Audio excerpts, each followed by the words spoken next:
2 Korintiërs hoofstuk 5, ons lees daarvan vers 16 tot vers 21. Ons beoordeel dus van nou af niemand meer volgens menslike maatstaf nie. Al het ons Christus vroeër volgens menslike maatstaf beoordeel, nou beoordeel ons hom nie meer so nie. Iemand wat aan Christus behoort, is 'n nuwe mens. Die ou is verby, die nuwe het gekom. Dit alles is die werk van God. Hy het ons deur Christus met homself versoen en aan ons die bediening van die versoening toevertrou. Die boodskap van versoening bestaan daarin dat God deur Christus die wêreld met homself versoen het en die mens hulle oortredinge nie toereken nie. Die boodskap van versoening het hy aan ons toevertrou. Ons tree dus op as gesandte van Christus en dit is God wat deur ons 'n beroep op julle doen. Ons smeek julle namens Christus, aanvaar die versoening met God wat hy bewerk het. Christus was sonder sonde, maar God het hom in ons plek as 'n sondaar behandel, sodat ons deur ons eenheid met Christus deur God vrygespreek kan wees. 'n rukkie terug gesels ek met iemand. Vrou is in 'n put en al wat sy die hele tyd sê is maar my verlede, my geskiedenis, my familie. En een van die grootste leuns wat baie mense met hulle saamdra is daardie oortuiging dat hulle familiegeskiedenis die finale sê het oor hulle toekoms. Ja, as sulke mense ontmoet, hulle kyk terug na verslawing, na geslagte van verslawing en egskeiding en armoede en mishandeling en depressie en siekte en disfunksie en al hierdie tipe van goed. En dan neem hulle stilweg aan dat dit wat waar was vir die mense voor hulle, gaan ook waar wees vir hulle. En dan begin hulle daarvolgens lewe. Hulle sê dit dalk nie hardop nie, maar diep binne glo hulle dat hulle 'n stryd voer wat vir hulle bestem is en wat hulle gaan verloor nog voordat hulle gebore is op die einde van die dag. Die wêreld leer dikwels dat jy die produk van jou omgewing is, jy is die produk van jou opvoeding, jou genetika, jy is die produk van jou familielyn, sê hulle. En hoewel hierdie dinge jou kan beïnvloed, wil ek hê ons moet vanoggend dit mooi hoor. Dit definieer jou nie. Die werklikheid van die evangelie, geliefdes, is baie groter as jou familiegeskiedenis. Wanneer jy jou geloof in Christus plaas, word jy deel van 'n familie met 'n nuwe identiteit, 'n nuwe erfenis en 'n nuwe toekoms. Paulus sê, die ou is verby, die nuwe het gekom. Baie gelowiges spandeer jare daaraan om hulle familiegeskiedenis te bestudeer, terwyl hulle geestelike geskiedenis verwaarloos. Hulle kan jou alles vertel wat in hulle vorige geslagte verkeerd geloop het. Maar hulle kan nie vir jou vertel wat Jesus namens hulle aan 'n kruis volbring het nie. Gevolglik is hulle meer bewus van hulle voorgeslagte se swakhede as wat hulle is van hulle verbondsbeloftes wat hulle in Christus het. Hulle is meer vertroud met hulle familiedisfunksie van die vorige geslag as met hulle identiteit as kinders van God. Die oomblik toe jy wedergebore is, en ons moet dit mooi hoor vanmôre. Die oomblik toe jy wedergebore is, het iets bonatuurliks met jou gebeur. Paulus sê dit so mooi in Kolossense 1 vers 13. Hy sê dat ons oorgeplaas is. Die nuwe vertaling sê oorgeplaas. Die ou vertaling sê dat ons weggeruk is uit die koninkryk van die duisternis na die koninkryk van God en sy geliefde seun. Jy's nie net vergewe nie. Jy's oorgeplaas vanuit die koninkryk van die duisternis na die koninkryk van die lig. Jou primêre identiteit is nie langer gewortel in jou aardse familie nie. Jou primêre identiteit is nou gewortel in Christus. Jy het dalk jou pa se oë gekry. Jy het dalk jou ma se smile gekry. Jy het dalk sekere persoonlikheidseienskappe geërf. Maar jou identiteit, jou menswees, kom nou van God af. Paulus skryf vanoggend, iemand wat aan Christus behoort is 'n nuwe mens. Die ou vertaling praat van 'n nuwe skepsel. Met ander woorde, dis net mooi, Paulus sê nie ons is net verbeter nie. Hy sê nie net ons is net herstel nie. Hy sê ons is 'n nuwe skepping. Met ander woorde, skielik is ons iets wat nog nooit voorheen bestaan het nie. Soos 'n nuwe mens. Ons is nie net 'n bietjie beter as wat ons was nie. Hy gee vir ons nuwe identiteit, nuwe hoop, 'n nuwe begin, iets wat voorheen nog nooit bestaan het nie. En dis waarom Paulus herhaaldelik beklemtoon dat ons in Christus is, in die Nuwe Testament. Die Nuwe Testament gebruik die term in Christus tussen 76 en 93 keer, afhangende van watter vertaling jy gebruik. En die mense wat met die dik brille en die grys hare sê, dat die helfte daarvan kom net in die boek Efesiërs voor. Paulus het verstaan dat alles verander die oomblik wanneer jy in Christus is. Jou verlede mag sommige van jou worstelinge verklaar, maar geliefdes, jou verlede bepaal nie jou bestemming nie, as jy in Christus is nie. Jou familiegeskiedenis mag verduidelik waar jy begin het, maar dit bepaal nie wat God jou gemaak het en waarheen God met jou op pad is nie. Genade het 'n manier om verhale te herskryf en om dit wat onmoontlik maak, of onmoontlik lyk, moontlik te maak. En dan hoor ons in die kerk van dinge soos bloedlynvloeke en sulke goed. En dis waaroor die vrou met my kom praat het. Wil volgens vir jy sê, as jy daaraan vasbyt, verstaan jy nie die kruis van Jesus nie. En jy verstaan nie wat Christus jou gemaak het nie. Dit beteken nie dat jou verlede nooit bestaan het nie. Dink maar aan Abraham. Abraham het uit 'n familie gekom wat in afgoderry vasgevang was. Tog het God hom geroep, hom geseën en hom die vader van die geloof gemaak. Dink aan Rahab. Haar verlede was gekenmerk deur skaamte, gebrokenheid. Sy was 'n prostituut gewees. En tog het sy deel geword van die geslagslyn van Jesus. Dink aan Dawid. Toe Samuel kom om die volgende koning van Israel te salf, toe bring Isaia al sy seuns bymekaar, behalwe vir Dawid. Dawid was die vergete een. Hy was daar in die veld gewees. Hulle het nie eers aan hom gedink. Toe Samuel vir Isaia sê, kry jou kinders bymekaar nie. Tog het God hom gekies om koning te wees. Wat van Maria Magdalena? Jesus het haar totaal bevry en haar hele lewe verander tot so mate dat sy die eerste getuienis was van die opstanding van Jesus. Haar verlede het haar nie uitgesluit van God se plan nie. Reg deur die skrif demonstreer God telkens dat hy nie beperk word deur iemand se agtergrond of daardie iemand se familiegeskiedenis of my pa en my ouma se mislukkings nie. Hoekom? Want God definieer mense nie deur hulle verlede nie. God definieer mense deur sy genade. Dis hoe hy na mense kyk. As God nie ons familiegeskiedenis teen ons hou nie, hoe durf ons dit doen? Toe Jesus aan die kruis geroep het, dit is volbring, het hy nie net vir ons sondes betaal nie.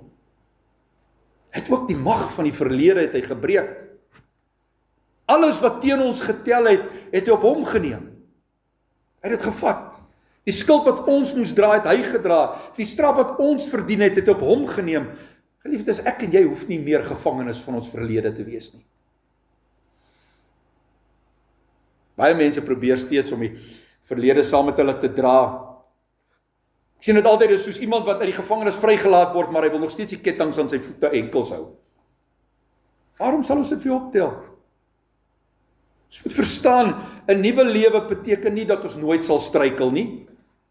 Christene is steeds mense wat groei. Ek bedoel, ons is almal, ons is almal maar nog onder konstruksie.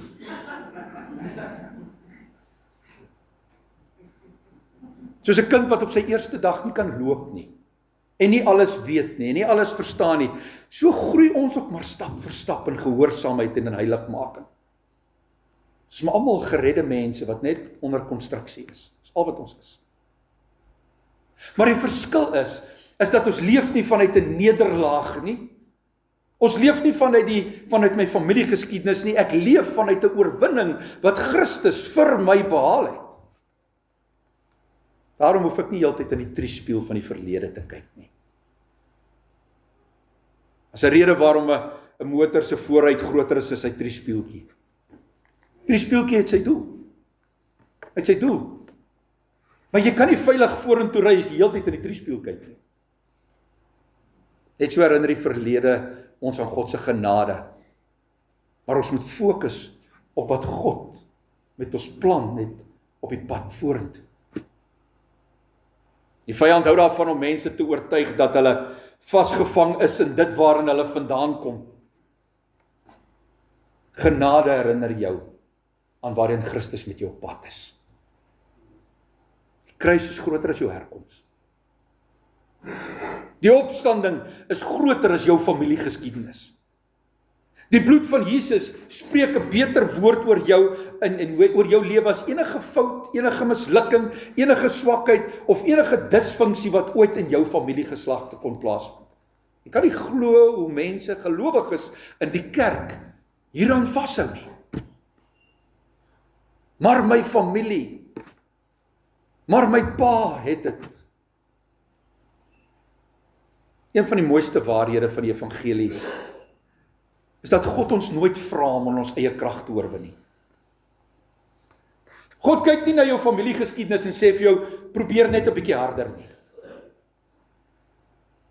God wys jou na Jesus. Hy wys jou na Christus.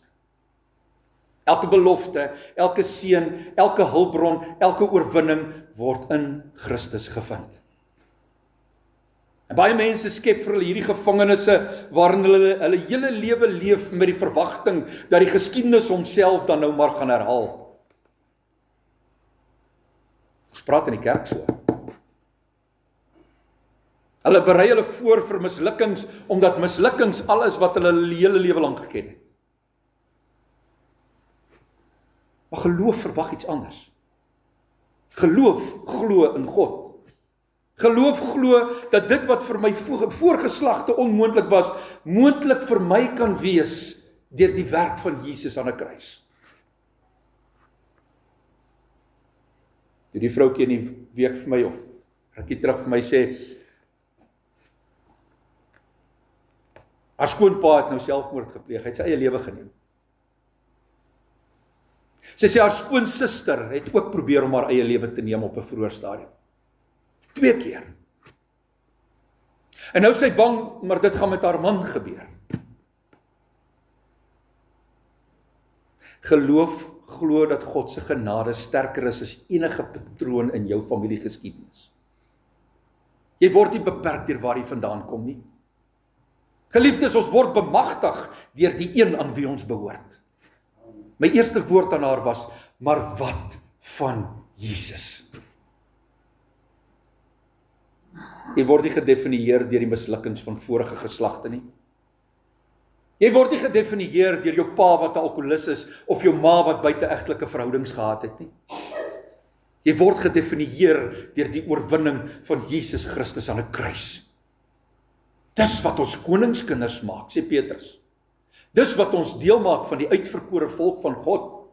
Dis wat Paulus sê ons meer as oorwinnaars maak in Christus. Jy dra nie die gewig van jou familie se verlede op jou skouers nie. Jesus het dit gedra. Dis volbring. Jou familiegeskiedenis mag deel wees van jou verhaal, maar dis nie die skrywer van jou verhaal nie. Jesus is. As egter 'n belangrike deel in ons teks. Paulus sê, iemand wat aan Christus behoort. Sien, die nuwe lewe in Christus word nie gevind deur harder te werk nie. Deur harder te probeer nie. Dit word gevind in 'n verhouding met Jesus. Wanneer ons vertroue in hom plaas, gebeur daar iets wat ek en jy self nooit kon gedoen het nie. God verander ons van binne. Hy maak ons daardie nuwe mens. Die ou hou op om te bestaan. Die nuwe kom dan. Dink so daaroor. Dieselfde God. Hoor mooi, want hierdie is vir my te groot om te verstaan. Ek begryp dit nie met my klein gebreintjie nie. Dieselfde God wat Jesus uit die dood laat opstaan het, leef in jou. Kan ek dit weer sê? Dieselfde skepper God, wat Jesus uit die graf laat opstaan het, leef in jou. Dieselfde genade wat jou gered het, is besig om jou te verander. Ek geliefdes, verstaan mooi volgende. God red jou nie stukkie vir stukkie nie. Hy red jou nie bietjie vir bietjie nie. Johannes het gesê, as die Seun julle vrygemaak het, sal julle waarlik vry wees. Wanneer God jou red hy jou in totaliteit. Dieselfde Gees wat lewe in jou geestelike dooie hart gebring het, lei jou na 'n toekoms toe wat nie deur jou verlede bepaal word nie. Jy is op pad na 'n toekoms toe op grond van God se beloftes. En wat ook al gebeur het nie meer hou vas op my nie. Want as die Seun jou vrygemaak het, sal jy waarlik vry wees. Ek is nie meer 'n gevangene van my verlede nie. Ek is nie 'n gevangene van my familiegeskiedenis nie. Jou familiegeskiedenis sê net waar jy vandaan kom. Christus bepaal jou einde. Maak daarom klaar met jou verlede. Maak klaar met die invloed van jou verlede. Breek met die invloed wat miskien 'n disfunksionele familiegeskiedenis op jou gehad het. Breek met hierdie swaard wat ons oor ons eie kop hang. Dat ons sal begin om die kruis van Christus te verstaan. Dat ons daaruit sal begin leef, 'n lewe van oorwinning. Vrygemaakte mense. Nie mense wat nog gevange gehou word deur wat my pa en my oupa gedoen het. Dit is belaglik. Dit is belaglik. Moenie dat 'n disfunksionele familiegeskiedenis soos 'n swaard oor jou kop hang nie. Breek daarmee. Leef die oorwinningslewe wat Christus vir jou bewerkstellig het. Leef net daarin. Here, ons kan vanoggend net uitroep, halleluja. Dankie Here vir u vrymaking, vir u verlossing. Here, dat ek nie bepaal, of dat my lewe nie bepaal word deur wat gebeur het met my nie. Of my familie, of wat ook al nie. Here, maar dat u my 'n nuwe skepsel gemaak het. Nuwe mens, dat die oue verby is. Here, dat ek in oorwinning kan gaan leef. 'n Oorwinning wat u vir ons bewerk het. En Here, wanneer ons net weer aan ons verlede herinner word, wil ons bid, Here Gees, dat u vir ons sal herinner, dat daar 'n kruis was. 'n Kruis wat ons vrygemaak het. Vrygemaak het van enige iets wat my kan bind of kan vashou van my vorige geslag of wat ook al, Here. Dat ons die kruis van Christus sal begin verstaan. Here, help my om te weet hoe om in hierdie lewe van oorwinning te leef, hoe om meer as 'n oorwinnaar te wees. Dankie vir die kruis, Here. Dankie vir die verlossingswerk. Dankie dat ons weet, ons kan nou meer as oorwinnaars wees in Christus wat ons vrygemaak het, wat ons lief het. Help ons dan om so te leef, Here. In Jesus naam. Amen. So 'n geleentheid vir die offergawes, en dan sluit ons af met lied 413 in die groen boekie.